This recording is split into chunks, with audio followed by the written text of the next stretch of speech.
भरी महफिल में एक लड़की को जोरदार थप्पड़ जड़ दिया गया, लेकिन उसके पिता ने कुछ नहीं बोला। वो बस अपनी खूंखार नजरों से सामने वाले को घूरता रहा। देखने वालों को लगा कि ये आदमी डरपोक है, पर असल में ये कोई आम इंसान नहीं बल्कि CIA का एक खतरनाक रिटायर्ड एजेंट था। वो सिर्फ इसीलिए चुप था क्योंकि वो अपने परिवार की छुट्टी खराब नहीं करना चाहता था। लेकिन वहाँ से जाने के बाद वो जितना सोचता है उसे उतना ही गुस्सा आता है। मेरा फोन अंदर छोड़ दिया, बस अभी लेकर आता हूँ। आखिर में वो किसी की सुने बिना वापस लौट ही गया। उसने सीधे पीले कपड़े वाले की तरफ बढ़कर उसे एक जोरदार मुक्का मारा, फिर उसे धक्का देकर एक मशीन के ऊपर फेंक दिया। तभी एक और गुंडा हथौड़े से मारना चाहता था, लेकिन हैच ने एक ही वार में उसे नीचे गिरा दिया। फिर एक डंबल उठाया और उसे मार मार कर उसकी हालत खराब कर दी। पीले कपड़े वाला फिर आगे बढ़ा, लेकिन हैच ने उसे जोर से शीशे पर दे मारा। गुंडा वहीं ढेर हो गया। हच नाम का ये आदमी कोई आम इंसान नहीं है। वो कभी CIA का एक खतरनाक किलर था जो सिर्फ खुफिया मर्डर वाले मिशन करता था, लेकिन उसने टाइम से पहले ही रिटायरमेंट ले लिया और एक आम आदमी बन गया। पिछली फिल्म में हच एक रूसी माफिया के लफड़े में फंस गया था और उसने उनके $300 मिलियन जलाकर राख कर दिए थे।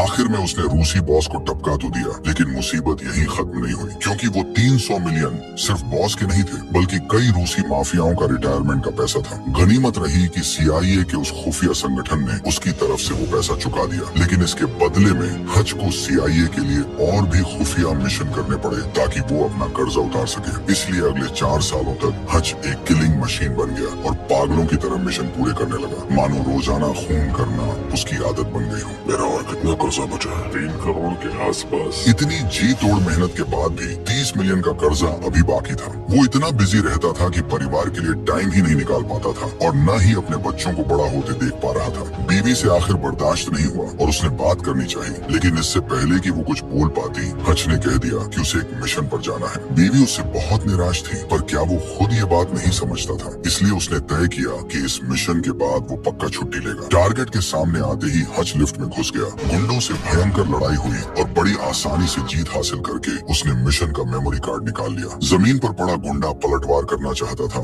लेकिन उसका पाला एक प्रोफेशनल किलर से पड़ा था। हच ने उसकी बंदूक छीनी और सीधा उसके सिर में गोली मार दी। इस तरह उसने बाजी मार ली, लेकिन बात इतनी आसान नहीं थी। बाहर निकलते ही उसे और भी गुंडे मिल गए। गुंडों के हमले का सामना करते हुए भी हच बिल्कुल नहीं डरा। उसने पास रखा गैस सिलेंडर उठाया और सीधा उन पर दे मारा, लेकिन लड़ाई अभी खत्म नहीं हुई थी। गुंडों का और भी बैकअप आ गया और इस बार कुछ ज्यादा ही खूंखार लोग आए थे। लगता है आज का मिशन काफी भारी पड़ने वाला है। हच ने पास से एक तार का पाइप उठाया और बेल्ट के सहारे उसे अपने हाथ पर लपेट लिया। उसने गुंडे का चाकू रोका और पलट कर एक जोरदार वार किया। 2 और गुंडे मौत के मुंह में आ रहे थे। उसने एकदम सटीक वार से टारगेट को भेदा और गुंडे की कमर पर वार किया। गुंडों की एक टीम ने हच को पीछे धकेला, पर हच ने तुरंत एक चाकू से खेल खत्म कर दिया। इसके बाद हच ने CIA में अपने बॉस को इस मिशन के बारे में सब बताया। बॉस ने खुश होकर कहा कि इस स्पीड से तो अगले साल वसंत तक सारा कर्जा चुकता हो जाएगा। फैमिली के साथ छुट्टी चाहिए। हच की दिमागी हालत देखकर बॉस मान तो गया, लेकिन उसने एक गहरी बात कही।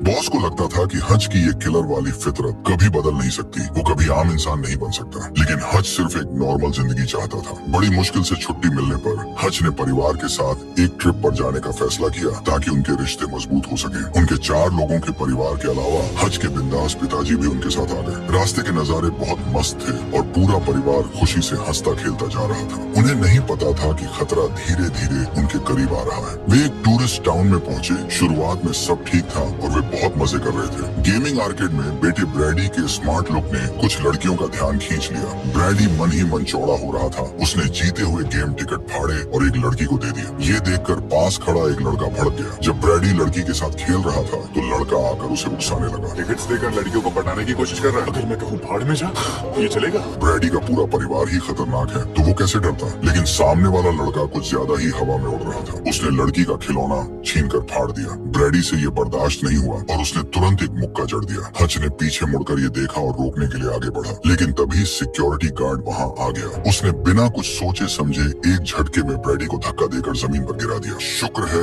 हच टाइम पर पहुँच गया और उसने अपने बेटे को बचा लिया। सिक्योरिटी गार्ड ने तो उन्हें बाहर निकलने तक को कह दिया और बोला कि ब्रैडी ने जानबूझकर पंगा लिया है। हच बहस करना चाहता था, लेकिन बीवी ने रोक लिया क्योंकि वे लोग यहाँ छुट्टी मनाने आए थे। वे जैसे ही जाने लगे, सिक्योरिटी गार्ड ने हच की बेटी को थप्पड़ मार दिया। ये तो हच की बर्दाश्त के बाहर था और इसी वजह से वीडियो की शुरुआत वाला सीन हुआ। इस घटना के बाद पूरे परिवार को शहर के पुलिस स्टेशन ले जाया गया। बीवी पुलिस वालों से बात कर रही थी और हज अपने बेटे को समझा रहा था कि अपनी बहन की रक्षा के लिए भी तुम्हें हाथापाई नहीं करनी चाहिए थी। आप मुझे शांत रहने के लिए कह रहे हैं पर खुद सबसे अकेले भिड़ गए। बेटा पूरी तरह से हैरान था कि पुलिस स्टेशन कौन मारपीट करके पहुंचा था। अचानक एक पुलिस वाला आया और हज को एक ऑफिस में ले गया। वहाँ शहर का मेयर मार्टिन बैठा था जो गेमिंग आर्केड में लड़ने वाले उस लड़के का बाप था। जानता हूँ तुम वो टूरिस्ट हो जिसने मेरे बेटे को बुरी तरह पीटा। हज को लगा था कि सामने वाला अपनी पावर का फायदा उठाकर बदला लेगा, लेकिन हज की बात सुनकर मार्टिन ने परिवार को जाने दिया। लेकिन पास खड़ा पुलिस वाला इस बात से खुश नहीं था, रुकना मत, क्योंकि आर्केड के वे सिक्योरिटी गार्ड उसी के आदमी थे। अगले दिन परिवार ने फिर से घूमना फिरना शुरू किया। बीवी ने गन शूटिंग में एकदम सटीक निशाना लगाया, जिसे देखकर बेटा भी भौचक्का रह गया। लगता है इस परिवार से पंगा लेना किसी के लिए भी ठीक नहीं है। पिताजी उनके साथ नहीं गए, बल्कि उन्होंने सड़क किनारे एक छोटी सी जगह किराए पर ले ली और आराम से अपने पुराने शानदार दिनों को याद करने लगे। लेकिन परिवार थोड़ी देर ही घूमा था कि हज ने भांप लिया कि एक पुलिस वाला उनका पीछा कर रहा है। उसने अपने परिवार को घबराने नहीं दिया और खुद ही मामला निपटाने की ठान ली। उसने परिवार को नाव पर सैर करने भेजा और खुद बहाना बनाकर रुक गया। फिर वो एक दूसरी नाव में चला गया। जैसा कि उसे लगा था, गुंडे तुरंत उसके पास आ गए। हज मामले को शांति से सुलझाना चाहता था क्योंकि वो यहाँ छुट्टियां मनाने आया था। लेकिन एक गुंडे ने दौड़कर हज की गर्दन दबोच ली। वो कुछ और बोलना चाहता था, लेकिन हज ने उसे जोरदार टक्कर मार दी। फिर उसने एक लाइफ जैकेट से गुंडे को दूर फेंक दिया। इसके बाद उसने सामने वाले गुंडे को पकड़ा और नाव से बाहर फेंक दिया। गनीमत रही कि गुंडे ने फुर्ती दिखाई और पानी में गिरने से बच गया। दाढ़ी वाले गुंडे ने हथियार उठाया और अपनी पूरी ताकत से हमला किया, लेकिन गलती से अपने ही साथी को मार बैठा। हज ने गुंडे का दाहिना हाथ पकड़ा, एक रबर ट्यूब उठाया और उसे गुंडे के सिर पर दे मारा, जिससे वो अपनी सीट पर ही बेहोश हो गया। एक और गुंडा जो गिर गया था, उसने ऊपर चढ़ने की कोशिश की। हज ने उसे देखा और उसका भी काम तमाम कर दिया। तभी पुलिस वाला भी हज पर झपटा। हज लड़ना नहीं चाहता था क्योंकि पुलिस पर हाथ उठाना बहुत बड़ा जुर्म है, लेकिन पुलिस वाला पीछे हटने को तैयार नहीं था और उसने हज की छोटी उंगली ही काट दी। हज जैसे ही अपनी कटी हुई उंगली उठाने के लिए झुका, उंगली लुढ़क कर नदी में जा गिरी और एक मछली उसे निकल गई। ये देखकर हज पूरी तरह बौखला गया। वो झटके से उठा, लेकिन ध्यान भटका होने की वजह से उसे पानी में गिरा दिया गया। क्या वो डूब कर मर जाएगा? गुंडे अभी जश्न मनाना ही चाहते थे कि हज फिर से ऊपर आ गया। उसकी उंगली चली गई थी। अब उसे किसी पुलिस वाले की कोई परवाह नहीं थी। हज लड़खड़ाते हुए किनारे पर आया। उसने पुलिस वाले की कमर पकड़ी और उसे जमीन पर पटक दिया। दाढ़ी वाला गुंडा मौका पाकर दौड़ा। हज ने अपनी मुट्ठी भींची और उसे एक जोरदार मुक्का जड़ दिया। पीछे से एक और गुंडा मदद के लिए आया। हज ने उसे भी एक जोरदार झटका दिया, जिसके बाद वो गुंडा वहीं ढेर हो गया। एक और गुंडा आया। हज ने उसकी कलाई पकड़ी। गुंडे के घायल होने का फायदा उठाकर हज ने चाकू छीना और उस पर जानलेवा वार कर दिया। गुंडे पूरी तरह से ढेर हो गए। हज ने नाव का लंगर खोला और उसे खींचते हुए गुंडे को नदी में फेंक दिया ताकि वो उसकी कटी उंगली के साथ ही रहे। पुलिस वाला अभी भी चाकू उठाने की कोशिश कर रहा था, लेकिन हज उसे कोई मौका नहीं देने वाला था। तुम्हारे बाप छुट्टियां मना रहे हैं और तुम मेरे मजे किरकिरे कर रहे हो, मुझे डिस्टर्ब कर रहे हो, मैं तुम्हें मार डालूंगा। और उसने उसे जमकर पीटा। इस तरह हज की मुसीबतें बढ़ती ही जा रही थी। उसे समझ नहीं आ रहा था कि आखिर एक छोटी सी छुट्टी मनाना इतना भारी क्यों पड़ गया है। उसने CIA को फोन लगाया, ये जानने के लिए कि आखिर माजरा क्या है। बॉस ने बताया कि ये टूरिस्ट टाउन काफी समय से एक माफिया के कब्जे में है। यहाँ ड्रग्स और हथियारों का खुला खेल चलता है। शहर का मेयर और पुलिस भी उसी माफिया के इशारों पर नाचते हैं। इस माफिया की सरगना डीना नाम की एक रूसी औरत है। वो बहुत खूंखार है और हर तरह के बुरे काम करती है। उसके इलाके में जो भी पंगा लेता है उसकी मौत पक्की है। वो एकदम सिर फिरी औरत है। बॉस ने कहा कि वो हज को कुछ सुराग दे सकता है, लेकिन हज को अब थोड़ा संभल कर रहना होगा क्योंकि उसका परिवार भी वही है। दरअसल मेयर मार्टिन भी मजबूर था। उसके बाप ने जीते जी इस शहर को डीना के पास गिरवी रख दिया था। बाप का कर्जा चुकाने के लिए ही मार्टिन ने कई गलत काम किए थे। अब जब कर्जा लगभग पूरा होने वाला था, मार्टिन ने कहा कि ये उसका आखिरी काम है और वो शहर का मालिकाना हक वापस चाहता है। डीना ये बात कैसे मान सकती थी? ये शहर तो उसके जुर्म का अड्डा था। इसलिए मार्टिन को अपने लिए काम करते रहने पर मजबूर करने के लिए डीना ने पुलिस चीफ से मार्टिन के बेटे को किडनैप करवा लिया ताकि वो उसे ब्लैकमेल कर सके। ठीक उसी वक्त हज वहाँ आ टपका। तुम यहाँ कैसे आए? ये पेट्रोल है क्या? हज ने लाइटर जलाकर कहा कि अगर वे लोग उसे और उसके परिवार को परेशान करना बंद कर दें तो वो तुरंत यहाँ से चला जाएगा, वरना वो सारा पैसा और माल जलाकर राख कर देगा। पुलिस चीफ जानता था कि हज कोई ऐरा गहरा आदमी नहीं है। उसने अकेले ही उनके कई आदमियों को अस्पताल पहुँचा दिया था। मजबूरी में उन्हें हज को जाने देना पड़ा। लगा, लेकिन जैसे ही हज पलटा, मार्टिन का बेटा उछलकर सामने आ गया। उसने हज से अपनी मदद करने की गुहार लगाई, लेकिन हज अब किसी और पचड़े में नहीं पड़ना चाहता था और उसने तुरंत वहाँ से निकलने का फैसला किया। लेकिन उसकी गाड़ी ज्यादा दूर नहीं गई थी कि उसने तुरंत ब्रेक मारा और गाड़ी वापस घुमा ली। आखिर वो भी तो एक बाप था। इसके बाद गोदाम में गोलियों की आवाज गूंजने लगी, चीख पुकार मच गई और कई गुंडे बाहर भागने लगे। ऐसा लग रहा था कि बॉस की चेतावनी बिल्कुल सही थी। गुंडों को ठिकाने लगाने के बाद हज ने बंदूक उठाई और जैसे ही वो छोटे मार्टिन को लेकर जाने वाला था, पुलिस चीफ ने ट्रिगर दबा दिया। वो और गोलियां चलाना चाहता था, लेकिन उसकी बंदूक खाली हो चुकी थी। हज ने उस पर वार नहीं किया, बल्कि छत पर लटक रही लाइट पर गोली मार दी। अचानक हर तरफ चिंगारियां उठी और वे नीचे रखे काले धन पर जा गिरी। आग फैलने लगी और पूरे गोदाम में आग लग गई। डीना ये देखकर सन्न रह गई। उसने मॉनिटर पर हज की फोटो देखी, लेकिन डीना ने उसे पहले कभी नहीं देखा था और उसके बारे में कोई भी जानकारी नहीं मिल रही थी, सिवाय हज के परिवार की छुट्टियों की तस्वीरों के। लेकिन हज चाहे जो भी हो,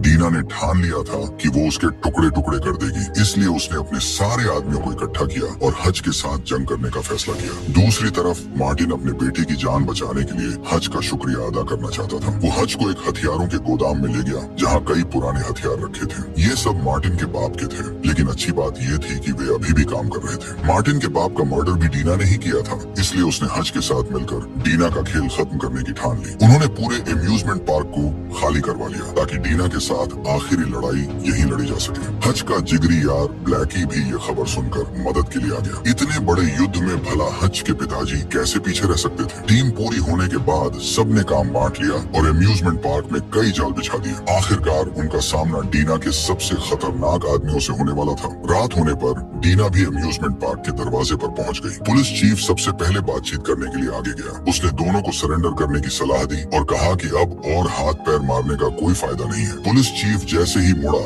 तब उसे समझ आया कि वे सरेंडर करने की बात नहीं कर रहे हैं, इसलिए उसने डीना को हमला करने का इशारा कर दिया। लेकिन डीना अभी भी गोदाम जलाए जाने वाली बात को भूली नहीं थी। पुलिस चीफ को गोलियों से भून दिया गया और वो डीना के इशारे पर ढेर हो गया। गुंडों ने हमला शुरू कर दिया और युद्ध पूरी तरह से शुरू हो गया। टीम ने बिछाए गए जालों का इस्तेमाल करके पहले कुछ गुंडों को मार गिराया। कोने पर एक गुंडे ने अचानक हमला किया, लेकिन गनीमत रही कि कुत्ते ने भौंक कर अलर्ट कर दिया। हज को इशारा मिल गया और उसने 2 गोलियां दाग कर खुद को बचा लिया। दूसरी तरफ मार्टिन लड़ते हुए पीछे हट रहा था। तभी एक गोली उसके कूल्हे में लग गई। वो दर्द से कराहता हुआ छिप गया और गुंडों के करीब आने का इंतजार करने लगा। इसी बीच हज फिसल पट्टी पर खेल रहा था। गुंडे उसके पीछे लगे हुए थे। हज बीच रास्ते से कूद गया, लेकिन पीछे आने वाले गुंडे के लिए अब नीचे उतरना नामुमकिन हो गया। हज को खतरे में देखकर पिताजी ने भी मदद की। हालांकि उनके पास एक पुरानी मैनुअल मशीन गन थी, लेकिन उसकी पावर अभी भी जबरदस्त थी। बाप तो आखिर बाप होता है। अचानक एक गुंडे ने मौका पाकर पिताजी के ठिकाने को बम से उड़ा दिया। ये देखकर हज गुस्से से पागल हो गया। दूसरी ओर डीना के आदमी खुद हज के परिवार वाले लकड़ी के केबिन तक पहुंच गए, लेकिन उन्हें नहीं पता था कि ब्लैकी पहले से ही उनका इंतजार कर रहा था। छोटे मोटे गुंडों के मरने के बाद गुंडों के सरगना की बारी आई। दोनों के पास कोई बंदूक नहीं थी, बल्कि उन्होंने समुराई तलवारें निकाल ली और इसी के साथ ब्लैकी का शानदार एक्शन सीन शुरू हुआ।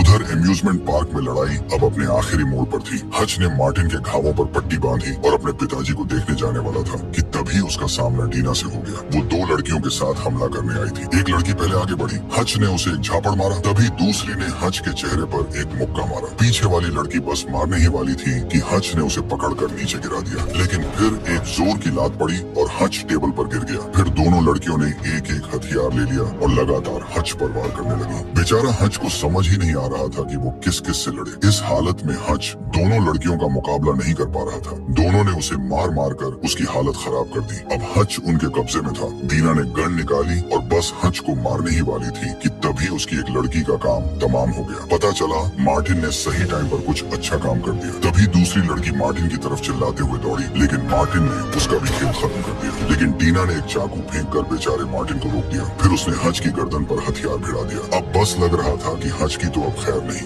लेकिन तभी हज की बीवी आ गई। डीना ने तेजी से चाकू फेंका, लेकिन हज की बीवी ने ऐसा निशाना लगाया कि चाकू को साइड करते हुए उसकी गोली सीधा टीना की आंख में लग गई और टीना वहीं गिर गई। अब लग रहा था सब कुछ खत्म हो गया, लेकिन तभी और भी गुंडे आ गए। ये देखकर दोनों की हालत खराब हो गई, लेकिन हज के पिताजी अभी भी जिंदा थे। उन्होंने बम का ट्रिगर दबाया और सारे गुंडों का एक साथ खेल खत्म कर दिया। बेचारी टीना हंसते हंसते मर गई। और इस तरह हज के परिवार ने खतरे को तो टाल दिया, लेकिन उनका पुलिस स्टेशन जाना तय था। थाने में पूछताछ के दौरान अचानक ऊपर से फोन आया। बड़े अधिकारियों ने उन्हें हज और उसकी बीवी को बिना शर्त छोड़ने का आदेश दिया। अब हज एक बार फिर से CIA का कर्जदार हो गया। लोगों का तो ये भी अंदाजा है कि कहीं तीसरे पार्ट में हज और उसकी बीवी दोनों मिलकर तो कर्जा नहीं चुकाएंगे। यहाँ फिल्म की पूरी कहानी खत्म होती है। वीडियो बनाने में बहुत मेहनत लगी है दोस्तों। कृपया लाइक, शेयर और सब्सक्राइब करना ना भूलें।